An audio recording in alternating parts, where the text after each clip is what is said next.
Hello everyone, it's Cassie. Welcome back for another Trinity Stamps video.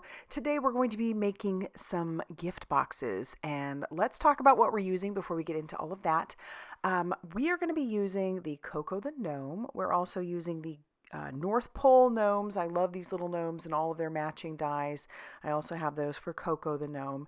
And then we're going to bring in the Good Tidings as well. So I was going with a gnome theme. And then I wanted to bring in all of these stencils. I really love these stencils. These are the checkered background add-ons. We've got our striped squares, our snowflakes, our stars, and our trees.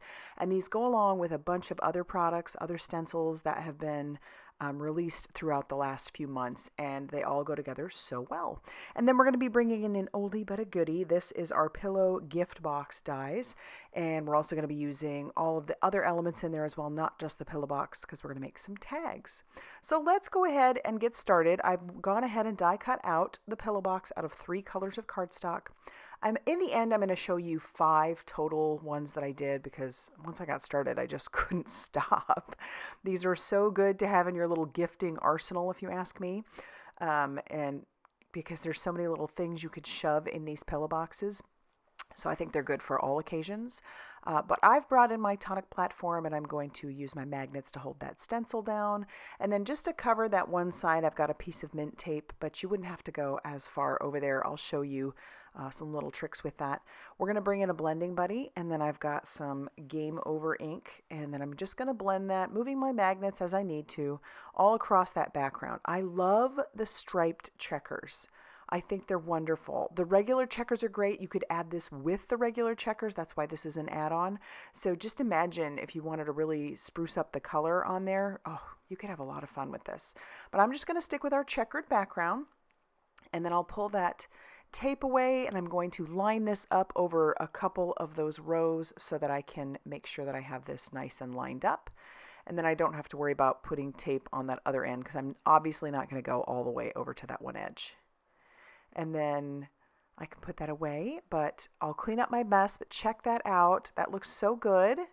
And now that my mess is cleaned up, I'm going to bring in the snowflakes for this one. For those other 2, we're obviously going to use the stars and the trees, but this red just I thought would really look beautiful with the snowflakes. So once again, putting our magnets down and a little bit of that mint tape, and I've brought in some shark tooth ink by Ink on 3, and then I've got my white blending buddy. Yes, I have a blending buddy for each of the colors. I honestly just find that that is essential for me. I'm kind of lazy when it comes to cleaning my products up. You would know that if you saw my gel plate. Oh my goodness.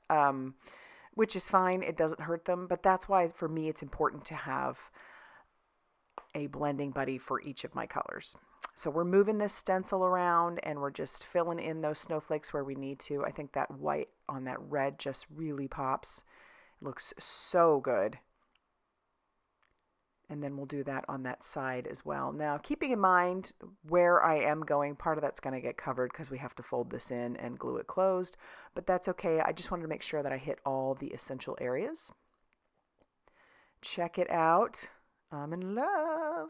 All right, so for the yellow, I went ahead and did that striped background, but I wanted to show you I'm putting the trees on there using a fake plant ink is what it's called, and then just using my green blending buddy to blend the trees all over that background. That looks so good on that yellow. For my green one, I did yellow stars using one of my Distress Oxide inks, and it doesn't show up as well, but I think that's because I just chose a lighter color. You'll see it later on. I think it looks fine. It just on the camera doesn't show up as well. In real life, it shows up pretty decently, but not very well on the camera. Okay, so we filled that in. Check it out. That's another really cool one. I'm not done with these. I'm going to do some splatter. So for this first one, I wanted to use my silver. Now this is the Trinity Gold palette. The one you can get in the store looks a little bit different. Is actually a little better priced. I have an older version. And I'm going to clean off my brush, but check that out. I've splattered that silver all over that background, and it looks beautiful. And then for our last 2, which, like I said, that star, you can't really see it too well, we're going to use the gold. I'll show you up close on the camera. You can get a better look at it then, but there are stars on there, I promise. And that, splatter just gotta do the splatter. I love splatter. It just makes my heart happy. I don't know why. Maybe it's because I'm fairly messy in the craft room. I don't know. It speaks to me. Okay, so let me show you how those look up close. Oh, they just shine in the light. Love it. And even this one with those very faded stars looks pretty good. Okay, so now we're going to do a little bit of coloring. I'm going to start out just doubling up the coloring. I mean, double the speed. I don't color this fast. But pretty soon we are going to quadruple the coloring because there's a little bit going on here, and I didn't want this video to be 30 minutes. So we're going to use our Olo markers, and as you've noticed, or if you've ever watched me before, I tend to go light to dark. That's just how I like to color. It just works better for me. But you do what you're comfortable with. And actually these color combos, because there aren't a ton of Olos out yet, I mean, I feel like there's a decent amount, but definitely not as many as there are Copics. And I have all the Olos. This red combo, I think, is one of my favorites for Christmas.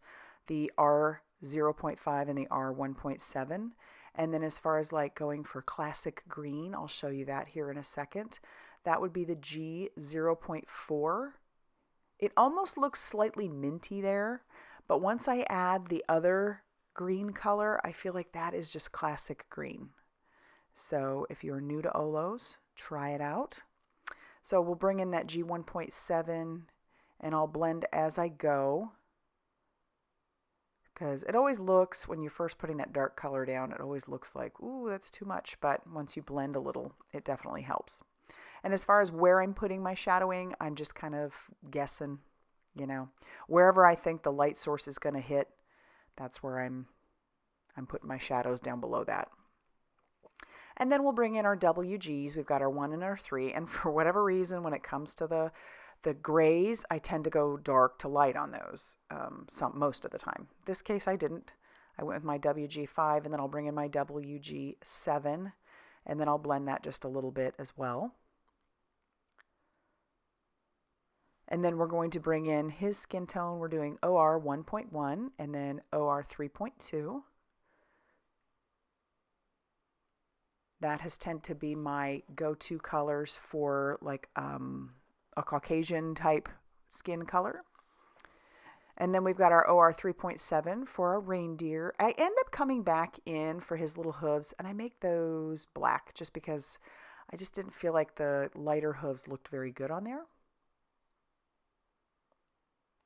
And so we'll blend that out a little bit. The blending always helps. And then this is where I'll bring in that black for his little hooves and his nose. Love it. He's so cute. And then I'm going to bring in one last color just for all the gold. I'm not going to show you the coloring of the other 2 gnomes that I did, but I do have those done. Again, those are from Coco the Gnome and our Good Tidings. But I'm going to bring in those matching dies for each of these and tack that down with a little bit of mint tape. I have 3 Merry Christmases that I've die cut out. I've got some Winter Wishes and Good Tidings. I thought those were all perfect for a little gift giving. And for each of my pillow boxes, I did die cut out 2 of whatever I wanted to, whatever icon I wanted to use. So for the stars, I used 2 per, hearts 2 per, and even for the coffee cup, I did 2.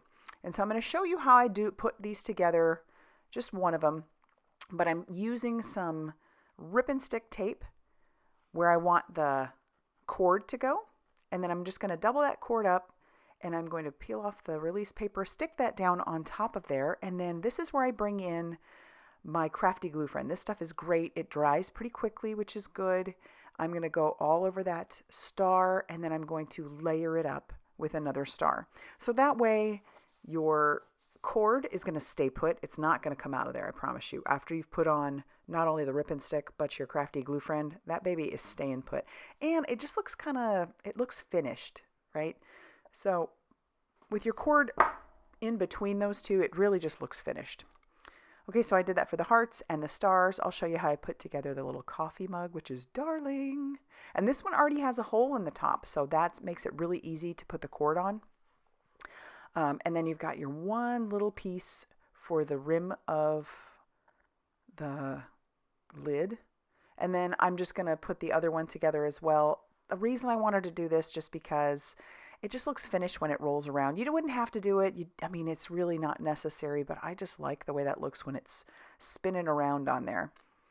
And then I will put my cord through there, double it up, tie a little knot at the end, and that one's good to go. I am going to end up putting the words on those.